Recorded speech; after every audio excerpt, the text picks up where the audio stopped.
Hello दोस्तों, आज मैं आपको दिखाता हूँ हुंडई के निओस का कार सर्विसिंग इन डिटेल, जिसमें सबसे इम्पोर्टेंट चीज़ ये है कि हम 100% जेन्युइन स्पेयर पार्ट यूज़ करके ही सर्विसिंग करते हैं। एक नंबर। दूसरी चीज़ ये है कि इसमें आपकी लगभग अराउंड 35 to 45% कॉस्ट सेव होती है compare to authorised service station. तो चलिए आज मैं दिखाता हूँ। हम हर गाड़ी की सर्विसिंग के पहले एक चेकलिस्ट फॉलो करते हैं, जो कि आप स्क्रीन पे देखोगे अभी। हमने अभी कस्टमर से बात करते हुए जॉब कार्ड फिल किया है, जिसमें हमने कस्टमर के कंप्लेंट्स भी नोट किए हैं। तो ये जॉब कार्ड फिल करने के बाद में let's move ahead for test drive. गाड़ी की टेस्ट ड्राइव लेना बहुत इंपॉर्टेंट है, क्योंकि उसमें क्या होता है, over the period of time कुछ पार्ट वेयर आउट होते हैं, जैसे कि आपके सस्पेंशन के पार्ट या फिर क्लच का हार्ड होना, ट्रांसमिशन स्मूथ ना होना। कस्टमर डेली गाड़ी चलाता है तो उनको ये समझ में नहीं आता है। उनको ऐसा लगता है कि शायद ये गाड़ी का नॉर्मल बिहेवियर है, लेकिन ये ऐसा नहीं है, क्योंकि ये कुछ टाइम के बाद, समय के बाद ये गाड़ी के मेंटेनेंस पे काफ़ी ज़्यादा असर कर सकता है। टेस्ट ड्राइव अभी कंप्लीट हो चुकी है। Let's start with the inspection of the car. First we will check all indicators and brake lights, then headlights with upper and dipper. Further check all power windows, then wiper blades with their wiper nozzle spray.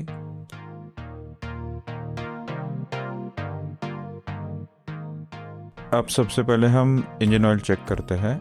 Dip स्टिप निकालने के बाद में उसका लेवर और quality check करते हैं। अब हम एयर फिल्टर निकाल के उसकी कंडीशन देखते हैं। ये काफ़ी क्लॉग्ड है, हमें चेंज करना पड़ेगा।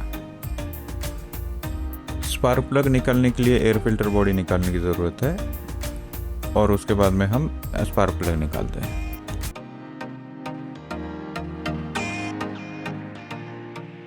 स्पार्क प्लग के इलेक्ट्रोड्स एंड इंसुलेशन मटेरियल अच्छे हैं, तो हमें उसको क्लीन करना पड़ेगा। अब हम कूलेंट की लेवल चेक करते हैं। वो मिनिमम मैक्सिमम के बीच रहना चाहिए, और वैसे ही ब्रेक ऑयल की लेवल चेक करते हैं।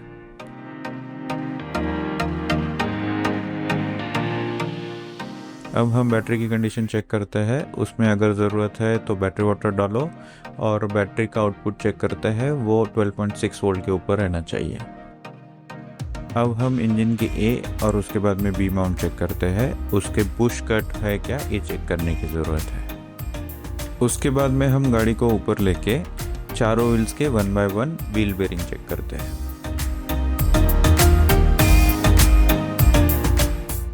अब हम ब्रेक पैड की कंडीशन चेक करते हैं। उसके लिए व्हील खोलना पड़ेगा। यहाँ पे आप देख सकते हो ब्रेक पैड की कंडीशन अच्छी है। सिमिलरली हम रियर ब्रेक लाइनर्स और उसके साथ ही साथ व्हील सिलेंडर चेक करते हैं। यहाँ पे आप देख सकते हो ब्रेक लाइनर्स अच्छी कंडीशन में है, और व्हील सिलेंडर जाम भी नहीं है और लीक भी नहीं हो रहा है। ये फ्रंट शॉक ऑब्जर्वर है, अच्छे कंडीशन में, लीक नहीं हो रहा है। ये लोअर आर्म है, इसके बॉल जॉइंट और बुश कट है क्या, ये चेक करते हैं, अच्छे कंडीशन में है।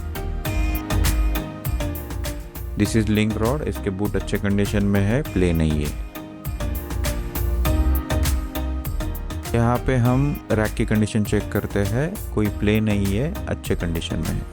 ये एक्सल है, इसमें कोई प्ले है क्या, या फिर बूट फटा हुआ है क्या, ये चेक करना है। ये बैलेंस रॉड बुश है, उसकी कंडीशन अच्छी है। ये रियर शॉक ऑब्जर्वर है, ये लीक भी नहीं हो रहा है और उसमें कोई प्ले भी नहीं है। ये रियर डेड एक्सल है, उसका बुश फटा नहीं है, अच्छे कंडीशन में। ये सी माउंट है, इसका भी बुश अच्छा है, फटा हुआ नहीं है। After complete inspection of the car, we showed customer what things needs to be replaced, like engine oil filter, air filter, AC filter and spark plug. And then customer, after this discussion, gave us approval, and now let's move ahead with the servicing of the car. Servicing की शुरुआत हम brake pad और उसी साथ ही साथ brake liner clean करने से करते हैं, जो कि बहुत इम्पोर्टेंट है।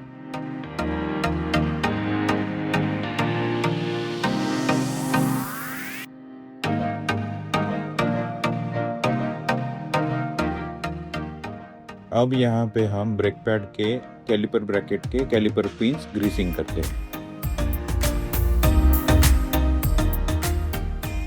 अब हम गाड़ी लिफ्ट करके इंजन ऑयल को ड्रेन कर लेते हैं।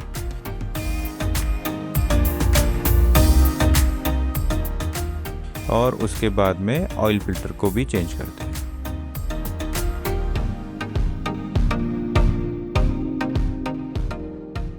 We always recommend genuine spare part only because first thing its durability and second thing its fitment।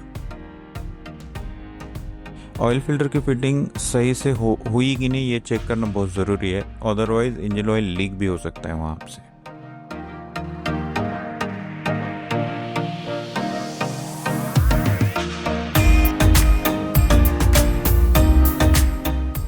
Engine oil जो है वो हम शेल या फिर मोबिल का यूज करते हैं।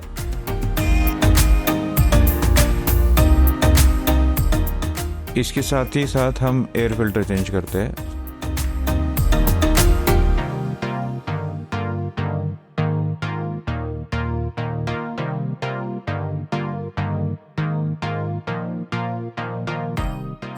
जैसे हमने देखा था इंस्पेक्शन के टाइम सारे स्पार्क प्लग अच्छे कंडीशन में थे, तो हम उसको सिर्फ अभी क्लीन करेंगे।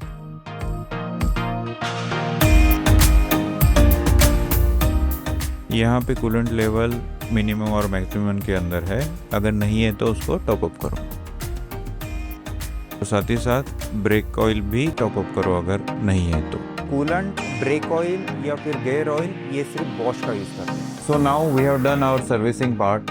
Let's move ahead with wheel balancing and then wheel alignment.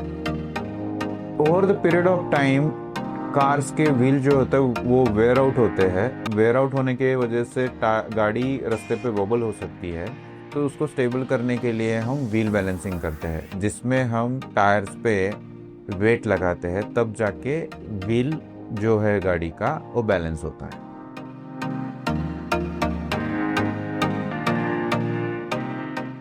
Over the period of time गाड़ी जब रास्ते पे चलती है तो आप जानते ही ये स्पीड ब्रेकर या फिर पोर्ट होल से जाती है, तो इसकी वजह से गाड़ी का अलाइनमेंट डिस्टर्ब हो जाता है।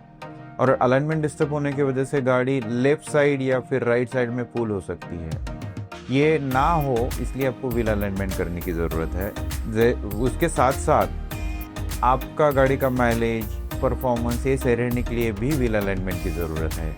और हम जनरली सजेस्ट करते हैं कि एवरी आफ्टर 5000 किलोमीटर रन या फिर 6 महीने में एक बार व्हील अलाइनमेंट करनी चाहिए। फाइनली हम गाड़ी की वॉशिंग करते हैं। कस्टमर का फोकस ज़्यादा रहता है वॉशिंग पे। उसके बाद में हम डैशबोर्ड, डोर ट्रिम्स, स्टीयरिंग की पॉलिश करते हैं, उससे कस्टमर को एक अच्छा फील आता है। और ग्रीसिंग करते हैं। और सबसे लास्ट पार्ट रहता है टायर पॉलिशिंग। हम टायर पॉलिश करते हैं। We check the quality after servicing of the car as per our quality checklist.